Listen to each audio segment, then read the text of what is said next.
Welcome to I'ma Talk About It.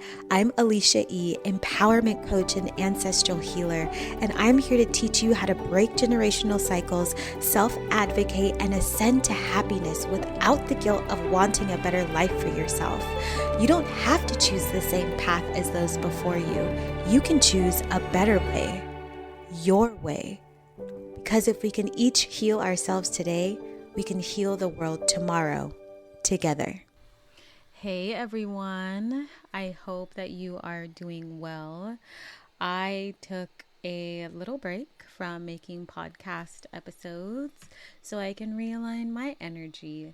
And this topic, healing hopelessness, came into my life recently with a client, and I really wanted to talk about that feeling of hopelessness and what you can do when you feel hopeless.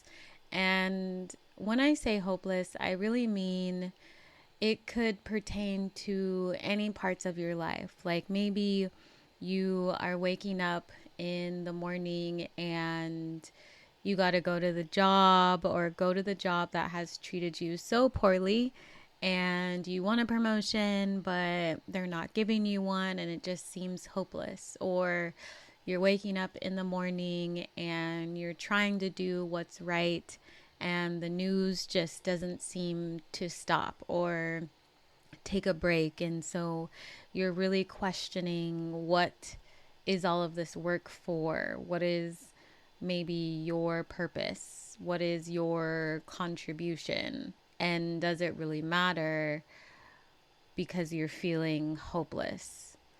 And I wanted to talk about this because I have definitely been there before, and it would happen more often when I was burned out from things I was going through personally, when I had checked out of my body.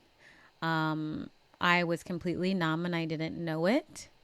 And I was going through the motions. So I stopped being intentional about the energy that I was allowing into my life, about the decisions I was allowing into my life. It was like I had just forgotten how to truly take care of myself, which happens, right? Like when you're healing generational trauma, it can take a long time to be able to get into a swing of things where you're truly taking care of yourself consistently. And even then, it can be difficult down the road. Like you might be able to recognize when your patterns arise again, or if they arise again, but they may look a little bit different now that you've learned different tools and you've transformed a little bit. You kind of articulate it differently. So we're constantly expanding and we're constantly growing. But I will say that most of the time when I would feel these feelings of hopelessness, it was when I had gone so far as to forget about who I was and what I was capable of and what I wanted. And the conversation that I had had with someone recently was that they were frustrated. They were frustrated with carrying the burden of being someone in their family who was doing something for themselves versus showing up for a family that had actually caused them harm their entire life. They were tired of people not catching up with the fact that there is work to be done in the world and that people need to hold themselves accountable in order for us to create change. They were tired of work as well. They were also very busy. It was a very sensitive time of the year given past traumas as well. And so I mention all of this because it's really important to recognize that the feeling of hopelessness can sneak up on you and cause a lot of harm when you least expect it. which is why it's so important to have a really steady reflection ritual or practice for yourself, or meditation practice. Even if you're not great at it, it doesn't matter. Like, great is everybody. Don't even get me started on what's great and what's not. You do what works for you. But hopelessness is one of those things that kind of sneaks in the back door, right? And it's usually happening to people when they're not slowing down and when they're not taking the moment to appreciate life and truly remember why they were doing what they were doing. And so it can be very easy to get stuck in that state of hopelessness, of not being able to see the light at the end of the tunnel, or not fully understanding why you're doing this, especially if you are a one and only in your family or at work or in your city, like whatever it may be, right? For me, in my past, it was very much so trying to operate as a Black female in spaces that were primarily white, and wanting to also heal my own trauma that came from my own family, and wanting different family dynamics for my future when growing my own family, and being with someone at the time who we couldn't fully see eye to eye on things. And I did become hopeless quite a bit. And I just want to say that one of the best things that you can really do for yourself during those moments is to ground yourself in the physical sense, but also in the energetic sense, and what you really bring into your body. So for me, my grounding always looks like going outside immediately, allowing my senses to be active, because I know that for myself, when I become hopeless, as I've mentioned, or have become hopeless in the past, I've usually numbed out most of my senses because I'm overwhelmed. So I put my feet onto the ground or onto the grass, and I focus on what it feels like. And I bring my focus to my nose. What can I smell? What scents are in the air? And, you know, what can I hear outside?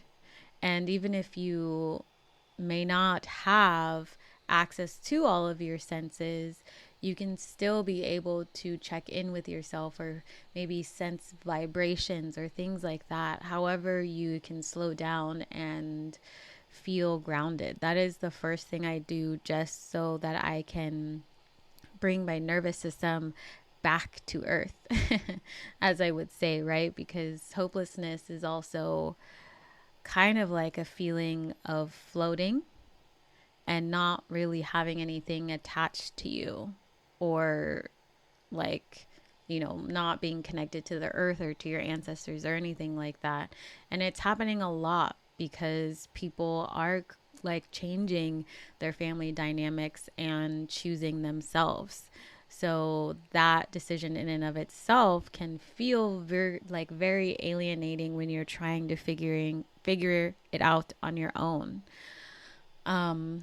So immediately, again, like, I would go outside, I would be with my senses, I would feel nature, and really just allow my mind to rest for a moment. And after I can do that, and usually I find some sort of joy in that, I do a meditation. I try to sit outside if I can, or I sit inside depending on the weather, but I do it alone. And I take some deep breaths and I focus on my breath. And sometimes I put one hand on my chest and one hand on my belly, because when you feel hopeless, you likely are feeling also very alone, very alienated. And just the act of putting your hand on your chest and your belly can feel really nurturing. It's almost like someone gives you a hug, right? And a lot of time your hopelessness or your sadness or your grief is in your chest and in your belly. It's why people say that sometimes their chest hurts if they have anxiety. Like, it can be a physical tightening, but it can also be energetic. It can be a blockage. But usually, if your chest hurts during certain things, you are carrying grief or some sort of sadness. And it may masquerade like hopelessness, right? Like, we tend to feel hopeless when we feel alone or when we feel hurt. And that all will come from the chest. And sometimes it's from the belly or from the abdomen, where our roots are and where maybe our solar plexus is. Like, maybe we're speaking but not feeling heard, not feeling powerful, right? Hopelessness. Like, what is the point of trying? That's in and of itself giving your power away. So imagine, you cut off your roots that ground you, right? Like, what is the point? And your solar plexus, you block that as well. You say no to that energy, to that power. So you start to feel funny in those areas, right? And so having a practice where you put one hand on your chest and one on your belly and just breathing, a lot of the times you will see people have a physical release of crying, of trying to catch their breath, of, shaking sometimes, right? The body is like releasing its energy. And all we really want as people and as living beings is love and kindness. And so when you show yourself that love and kindness, you can really begin to connect again to that energy, to those feelings, to those emotions that are still in your body. You've just turned them off or hid them away. And so having a mindful practice where you can ground and, physically put your hands on your body, or if you have a partner, you can have them do it for you. And, letting yourself know that you are okay and that you are safe in this space and that you are loved in this space and that everything you do and every decision that you make creates an impact. And whether you can see it or not, you are creating the good in this world. And it's important to remember that, because it can feel very daunting to be in a world where sometimes you do feel alienated. And so it's okay to reach back to yourself and give yourself some love, or allow yourself to experience love from other people. And another thing that you can do, this is my third and favorite thing to do, is to do a grounding exercise that roots into, roots into your purpose or your why.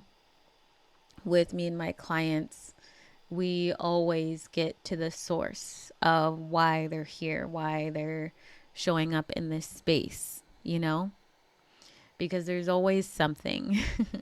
And even if we say, I just want to be happy, there's usually 30 layers beneath that. And some people say, I never want anybody to feel alone the way I felt alone.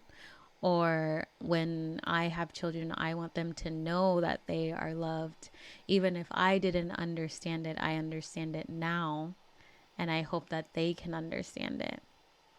And you can always keep going. We go through this a lot in my programs, these layers of connectedness to what you are doing.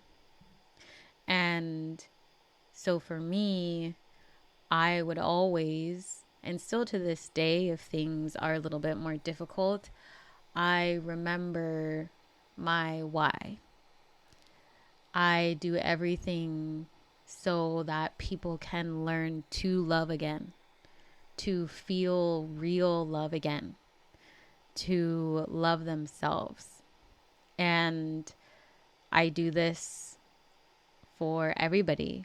And I do it for the ancestors that brought me to this life and my own family and everybody else who comes after me. So when I am in situations like that where I'm feeling hopeless, or I know I need to elevate my voice a little bit louder or a little bit stronger in certain moments, it's almost like I can hear and see and feel everything around me all at once. And that gives me the clarity to move forward. And I will say that since I've had that practice now for, I don't know, like 4 or 5 years, it's become very difficult to become hopeless. I don't find myself sinking to that area, to that part of my life anymore, because I'm so conscious and intentional. So every breath that I take, every step that I take, I'm going to sing, but every intention that I set is there. There's not a moment that I'm going about life being reckless. Like, and it doesn't mean that I'm being strategic, I'm being intentional.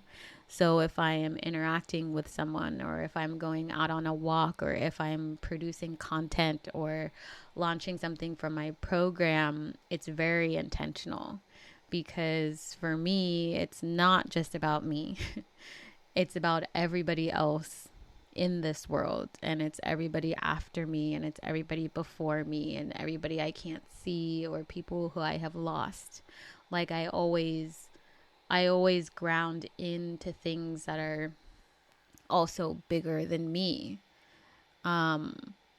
because at some point it becomes a lot harder to do the work that I do, like the activism and the generational healing and the energetic work and, generational wealth, like all of that, if I'm consistently only focused on myself, right?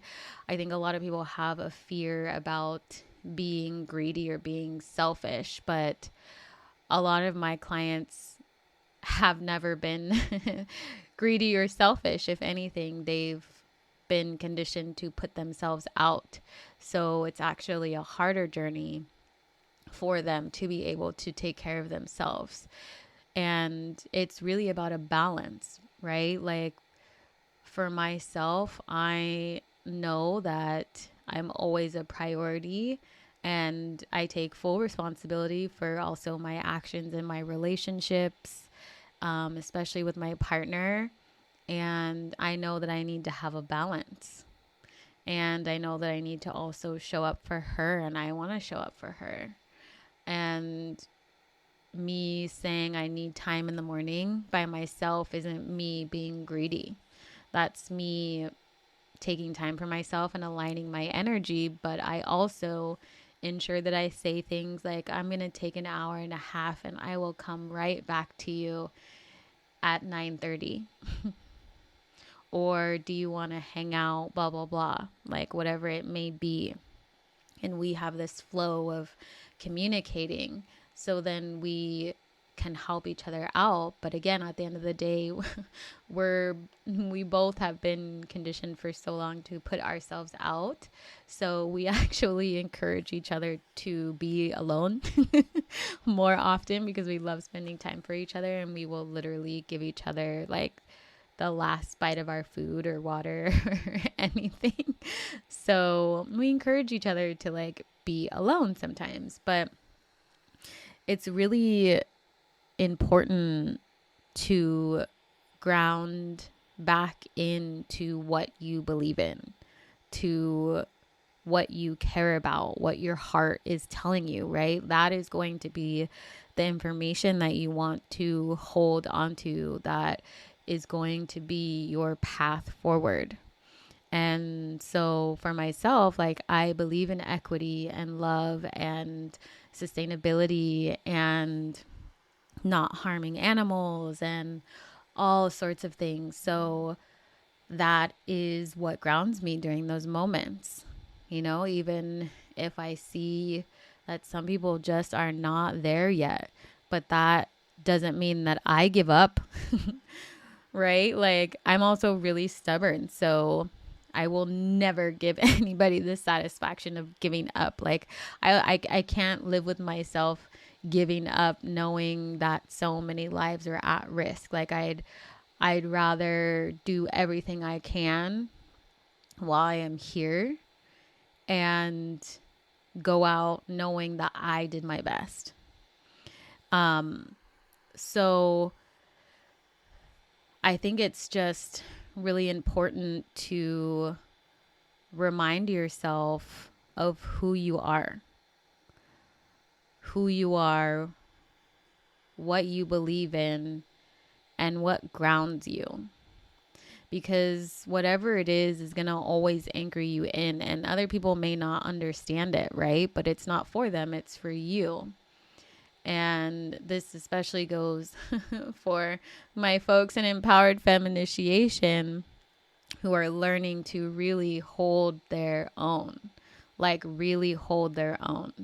They are all activists in the making, and it's important that even if you're not an activist and you take this route of reclaiming who you are and where you come from and helping to make change in this world, that your beliefs are rooted in, that you are rooted in, because chaos creates chaos, and hopelessness will create hopelessness, and it can be contagious. And I also just want to say that it's really important to surround yourself again with people who will understand, right? Like, that is why my clients and some other friends that are also activists, we cannot see each other for years and then see each other and pick up where we left off, because we have a different understanding.